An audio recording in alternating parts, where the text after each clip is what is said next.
Hi everyone, in this video we are going to look at IPv6 addressing. So basically IPv6 is used to solve the problem faced by IPv4, which is address depletion. So IPv4 ada 32 bits dan lama-kelamaan setelah dia dah allocate kepada seluruh dunia, dia sudah pun habis IPv4 public address.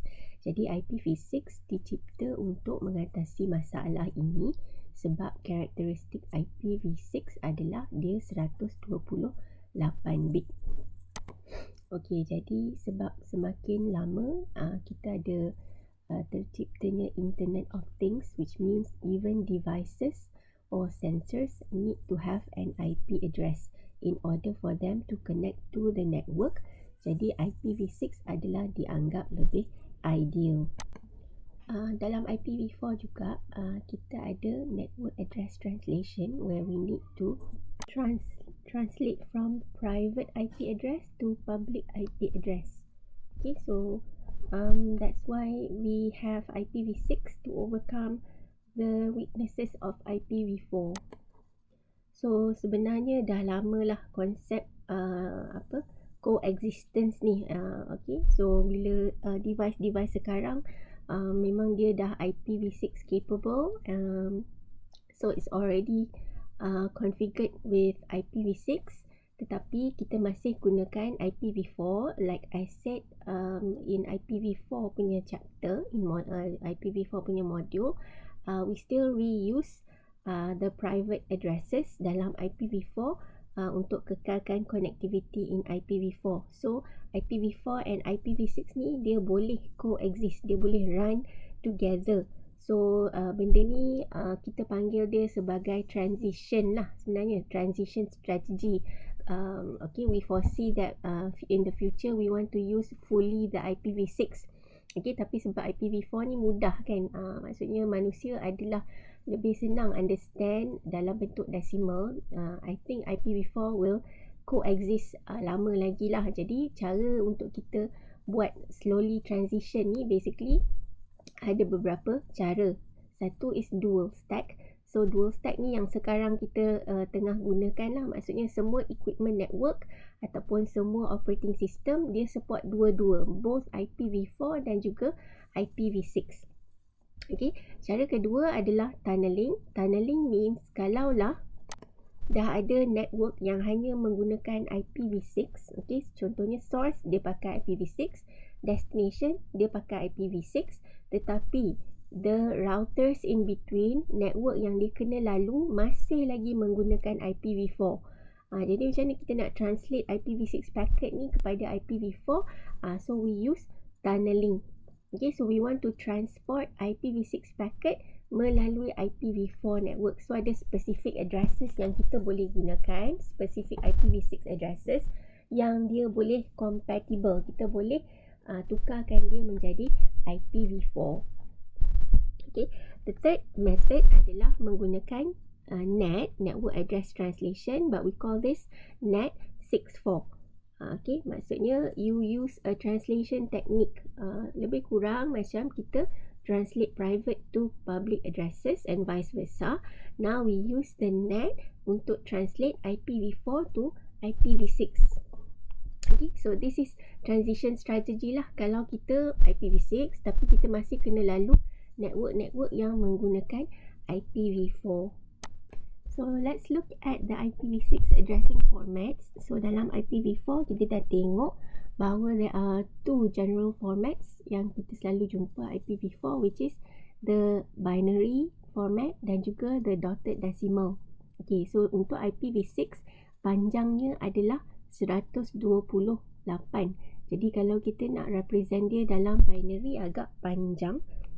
Okay, nak represent dia dalam hexa adalah mungkin lebih pendek daripada when we represent them using decimal. Alright, jadi format untuk IPv6 adalah in hexadecimal lah. Okay, so bentuk dia bila kita pendekkan asal daripada binary, kita ambil a segment of 4 bits dalam binary dan jadikan dia dalam satu hexadecimal digit.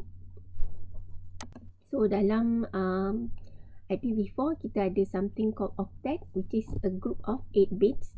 Dalam hexadecimal kita ada hexstat lah, okay, which is a group of 16 bits. Ini satu hexstat, ini satu hexstat, ini satu hexstat. Jadi kita ada 1, 2, 3, 4, 5, 6, 7, 8 hexstat for a 128-bit IPv6 address. So walaupun kita dah letak dia dalam bentuk hexadecimal, dia masih panjang. So there are a few ways where we can shorten our IPv6 address. So yang pertama is we want to omit leading zeros. So kalau value yang ada kosong di depan ni, contoh ni, okay. So kalau kita tak letak kosong pun, kita masih boleh dapat value hexadecimal ni. We can still convert this hexadecimal value into a decimal or binary one. Jadi kita buanglah. Cara kita nak pendekkan ni, cara pertama, we omit leading zeros. Kalau nilai dia semua kosong, jadi kita boleh memadai letak hanya satu kosong. Next, kalau kita ada a sequence of contiguous zeros, okay, contohnya macam ni, okay, ni semua kosong. So satu kita boleh pendekkan dia menjadi 0, 0, 0. Okay. Tetapi cara nak pendekkan lagi, kita boleh letak double colon. When we have a series of contiguous zeros here, we can represent this series of contiguous zero by just putting a double colon. Jadi lepas tu kalau kita nak kembangkan semula, kita ikut position lah. Those on the left of the double colon kita letakkan at the beginning. Those on the right of the double colon kita letakkan dekat hujung. Selepas tu kita boleh fill in the empty portion dengan semua kosong. Jadi kalau kat sini ada 2 kali yang ada kosong, okay, double colon ni hanya boleh buat sekali sahaja dalam satu alamat. Next, let's look at the type of IPv6 address. The first one is we have a unicast. Okay, so macam nama dia unicast. This is a one-to-one punya IPv6 communication. So it is used to represent a unique interface on an IPv6 enabled device. Okay, so setiap port dekat IPv6 enabled device tu mesti dapat satu unicast IP. Next, we have multicast, which generally means one to many. Okay, so macam dalam IPv4, IPv6 juga support multicast where we have specific addresses to send when we have a group of devices that we want to send to. Yang ketiga, a little bit different than IPv4. Kalau IPv4 kita ada broadcast, which is one to all. Anycast adalah one to multiple devices, but dia akan hantar kepada the nearest device. Okay, so katalah any multicast ni one to many, dia akan hantar kepada semua member of that group. Kalau anycast, dia nak hantar kepada sesuatu group tetapi dia cari the nearest member. Okay, so that member will have the copy of information and it is up to that member how to disseminate to the other group members. Okay, so satulah benda perlu ingat, if you do not already know, IPv6 does not support broadcast. There is no broadcast address in IPv6. Cuma kita ada something that we call all nodes multicast address. So this is a special kind of multicast address that basically kepada benda yang sama lah. Maksudnya nama dia all node, it wants to send one to all, but we do not have a specific broadcast address. Okay, kalau dalam IPv4, a broadcast address adalah alamat di mana the host portion dia adalah semua satu dalam binary. Okay, so yang pattern macam tu tidak ada di dalam IPv6.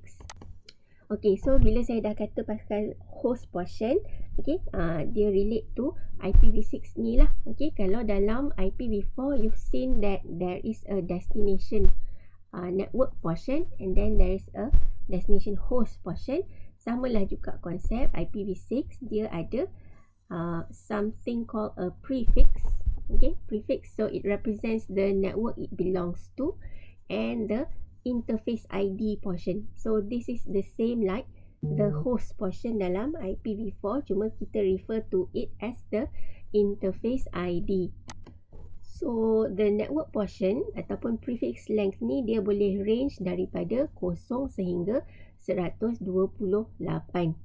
Okay, but the recommended dalam IPv6 punya protokol adalah 64. Okay, sebab nanti kita akan tengok ada special addresses, specific kind of addresses. The subnet mask ataupun the prefix length adalah 64.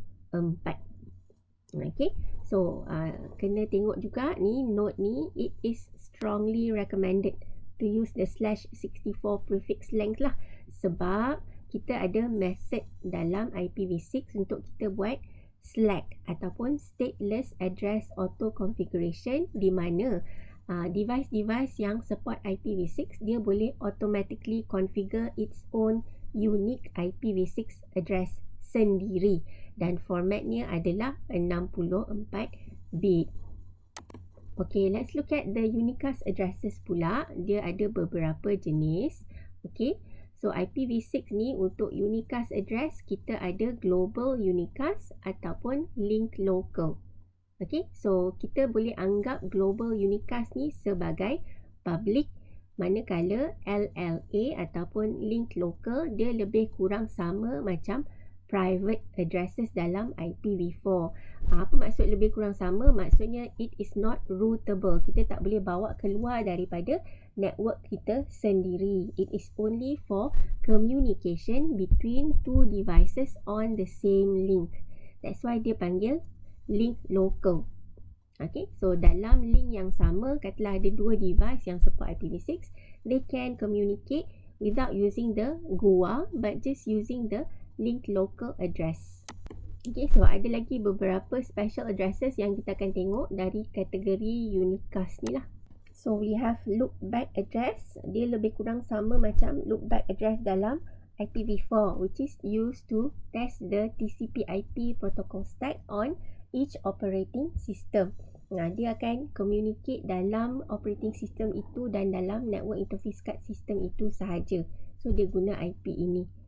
Okay, so 00001. Next, kita ada a unicast address called unique local.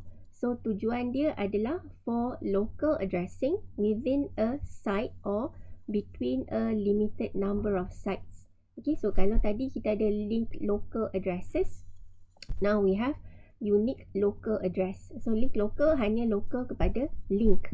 Untuk unique local, it can range from a site or to a number of sites. Okay, so again, dia hanyalah communication within that particular organisation sahajalah. Dia tak boleh keluar kepada network luar. Okay, so it's not globally routed ataupun it's not routable. Okay, so talking about the global unicast address tadi, kategori pertama yang dalam unicast address tadi, this is the format. Okay, we have some bits dedicated for the subnets. Okay, dan remember kita ada 128 bit. Okay, jadi bila kita kuasakan ataupun nak tengok address space dia, 2 kuasa 128, ada banyak. Okay, so currently hanya the GUAs with the first 3 bits are being assigned. So hanya this range of IP addresses sahaja baru digunakan dalam IPv6. So kalau nak compare to the total address space of IPv6, dia hanyalah 1/8 sahaja. Right? Okay, so that's the powerful usage of IPv6 lah. Okay.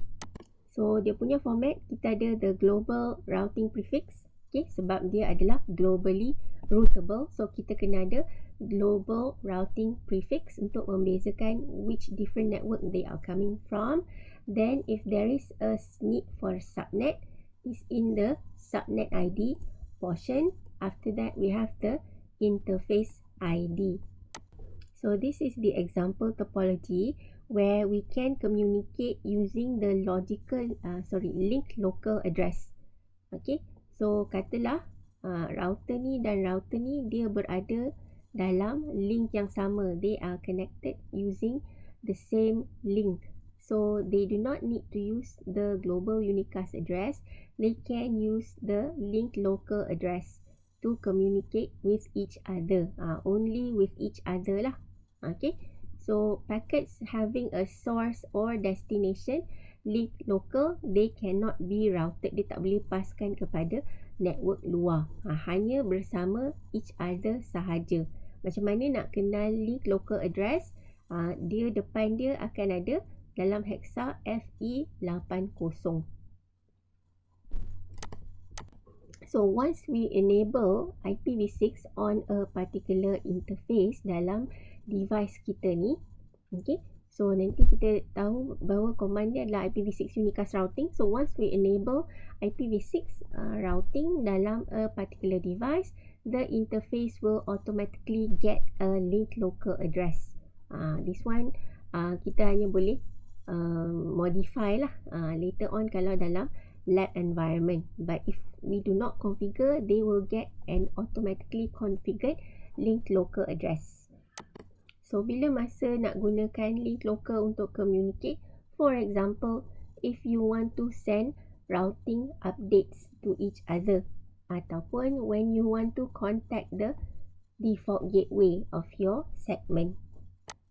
So how do you want to configure IPv6 addresses on your network device? Kalau dalam IPv4 kita letak IP address, dalam IPv6 letak je lah keyword IPv6. So konsep dia masih sama, mesti ada the address and the subnet mask. Cuma dalam IPv6 kita tak letak lah macam bentuk dotted decimal dalam IPv4, kita letak dalam bentuk prefix length. Okay, itu konsep untuk allocate IP address kepada a certain interface on our network device. Kalau dekat Windows, lebih kurang sama macam kamu configure IPv4 jugalah. Jadi adapter options tu kita letak cari properties of IPv4 IPv6 dan letaklah IP dia. Okay, so letak prefix length mesti ada. The default gateway pun konsep dia sama. So untuk default gateway, actually the best practice is to use the link local address. Okay, next, if you want to configure the link local address, so like I said, once you enable IPv6 dekat sesuatu device, it will automatically generate a link local, tetapi mungkin alamat macam tu susah kita nak recognize lah. Okay, so lagi senang if we use our own version of link local. So kita boleh lah katalah dekat router 1 kita nak letak dia 1. Okay, so we can manually configure. This is the format where we put the IP address without the prefix length and the keyword link local at the end. Next, kita nak tengok macam mana kita boleh buat dynamic addressing. Kita nak bagi device kita mendapat dynamically IPv6 addresses. So if you don't manually configure the global unicast address for our IPv6 interfaces, basically dalam IPv6 dia ada mechanism yang membolehkan IPv6 addresses di dynamically assign. Okay, so ini rely kepada protokol yang bernama ICMP v6. Okay, so bila kita configure router dalam network kita untuk IPv6 enabled, okay, dia akan generate something called router advertisements. Okay, so router advertisements macam nama dia, they are sent by routers, okay, on our network yang mengandungi information mengenai macam mana host host ataupun komputer-komputer boleh dapat IPv6 address information. So apa apa information yang boleh di-generate daripada this router advertisements adalah network prefix and length, the default gateway address, the DNS addresses and domain name, okay, and then some flags. Flags ni untuk bagi tahu dekat host yang memohon IPv6 gua ni, Global Unicast Address, sama ada the setting adalah stateless address auto configuration sahaja ataupun stateless address auto configuration bersama dengan DHCP-v6 assistance ataupun a stateful DHCP-v6. So there's no stateless address auto configuration. So basically inilah 3 setting di mana IPv6 network kita boleh dynamically get assigned IP addresses. So dalam method pertama, which is stateless address auto configuration, okay, jadi bila kita dah configure router kita with the IPv6 routing, mana-mana host yang join the network, they can get address configuration IPv6 automatically without using any DHCP server. Okay, so router tu je just bagi information yang diperlukan, then PC tu ataupun host device akan generate dia punya own interface ID ataupun dia punya own host portion of the address. Okay, so yang dia perlukan daripada router advertisement adalah bahagian ini, which is the prefix length and the prefix address lah, the network address. Untuk dia punya interface ID ataupun host portion, depend dekat platform. Okay, so platform maksudnya kamu pakai operating system apa, so dia akan guna sama ada the system called EUI64 format ataupun operating system tu akan generate a random number that is unique. Jadi di sini the host portion ataupun the interface ID, either you use EUI64 or random number which is generated by the OS. Dekat portion ini you get the information daripada router advertisements. Combine the two together, they will form a global unicast address for that particular interface. Cara kedua adalah you get some information daripada router advertisements, kemudian kita kena contact a DHCP server. So ini dalam case di mana memang ada network administrator set up a DHCP v6 server, but this is only to obtain information such as DNS server and a domain name. Jadi dekat DNS server tu dia tak ada keeping track of the IPv6 address binding. So daripada router advertisements, okay, ni router advertisements dia bagi untuk paskan the flag untuk menandakan bahawa saya hanya bagi link local address as the default gateway dan saya bagi tahu kamu mesti contact the DHCP v6 server for other information. Okay, so itu role router advertisement di sini, just to give the flag untuk bagi tahu dia ni, okay, in this case you kena contact DHCP v6 server. Okay, dia cuma bagi link local address and also the default gateway lah. Default gateway dalam bentuk link local address. Yang lain kena dapatkan information kepada a dedicated DHCP v6 server. Dan bila dia kata stateless means the DHCP v6 server does not keep track of the IPv6 address assignment. Dalam cara ketiga, stateful DHCP v6, barulah DHCP v6 server keep track of the IP address assignment. Okay, and so here the router advertisement message just bagi the router link local and the default gateway, and then they obtain information dekat stateful DHCP v6, and the DHCP v6 server will also keep track. Dia ada database lah untuk keep track PC mana dapat IP apa.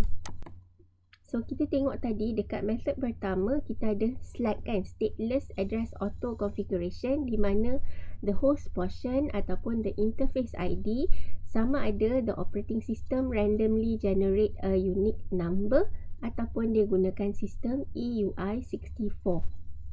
Basically EUI64 ni adalah method di mana kita ambil kita punya unique MAC address. So setiap network interface card dalam device host kita ni akan ada a unique 48-bit MAC address. So menggunakan proses EUI64 ni, pecahkan kepada dua portion. Okay, kemudian kita tambah FFFE dekat tengah. Okay, so itu yang pertama. Yang kedua, the 7th bit of the MAC address is reversed from binary 0 to 1.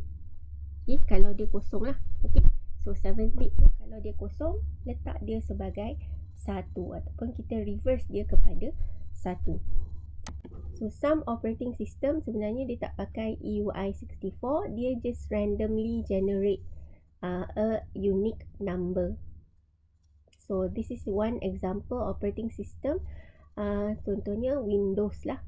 Okay, so dia generate a random number which is unique. Okay, so kita tak perlu sebenarnya check whether the IPv6 address is unique or not, but there is a protocol untuk kita check. So ni dipanggil duplicate address detection. Okay, basically konsep dia sama macam address resolution protocol. So dia akan hantar a DAD packet kalau ada orang lain yang mempunyai IP address yang sama, dia akan terima reply. Jadi dia kena generate unique interface ID yang lain lah. Kan, kalau tak ada reply, maksudnya tak ada orang lain yang IP sama, then there's no problem. You can stick with whatever randomly generated interface ID that you got. So untuk untuk link local addresses pun boleh. If you do not manually configure, you can get, because kita memang tahu bahawa link local adalah automatically generated. So konsep dia sama ada gunakan EUI64 ataupun randomly generated. Cuma di bahagian depan, the prefix will start with FE80 untuk menandakan dia adalah link local. So ni contoh where you get the global unicast address the same as the link local, cuma kat depan ni berbeza. Okay, ini kalau EUI64, ini kalau randomly generated. They still use the same portion, the same number for the interface ID portion. So this is the example if the IPv6 is configured on a router. Next, kita tengok the IPv6 multicast address.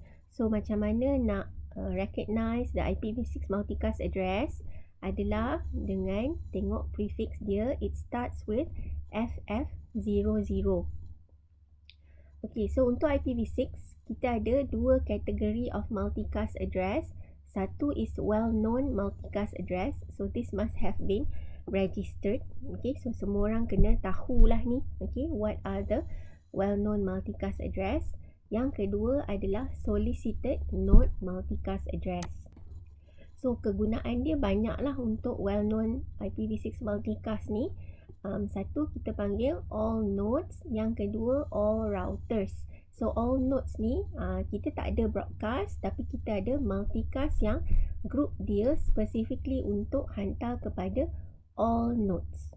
Okay, so a packet will be sent to this group and it will be received by all IPv6 interface on the link or the network. So maksudnya dia akan generate the same result macam broadcast lah, but we do not have a broadcast address. Okay, hanya gunakan satu multicast address which is for the all nodes. Okay, so group dia group 1 lah. Kalau tengok kat sini kan, group 1. Group yang kedua macam nombor ni, group 2 adalah all routers. Okay, so maksudnya macam nama hanya untuk routers sahajalah, bukan untuk device-device lain. Okay, so once you configure atau enablekan IPv6 dekat router tu, gunakan command IPv6 unicast routing. Jadi all the routers with IPv6 enable will be automatically in this group, all routers multicast group. Next, let's look at the subnetting of IPv6.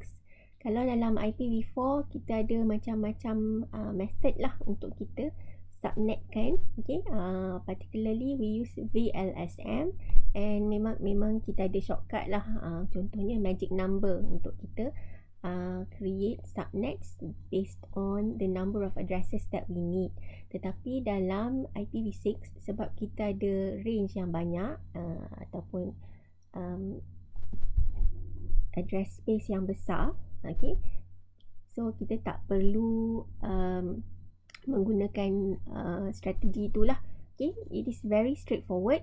Daripada 64 bits of the network ID portion, kita pinjam sebanyak 16 bits. Actually, this is variable, but this is the recommended or the guideline. 16 bits yang terakhir dalam 64 bit network portion kita gunakan untuk represent the subnet. Then kita just numberkan dia 1 sehingga seterusnya lah.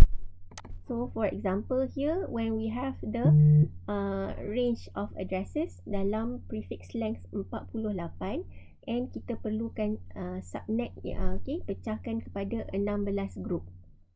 Jadi kita ambil je lah yang portion 16 bits ni dan numberkan dia 1, 2, 3, 4, 5 sehinggalah 15. Senang. Jadi tak perlu complex calculation for the subnet ID. This is another example where we need 5 subnets. So again, we use the subnet ID portion to number them from 1 until the number of subnets that we need.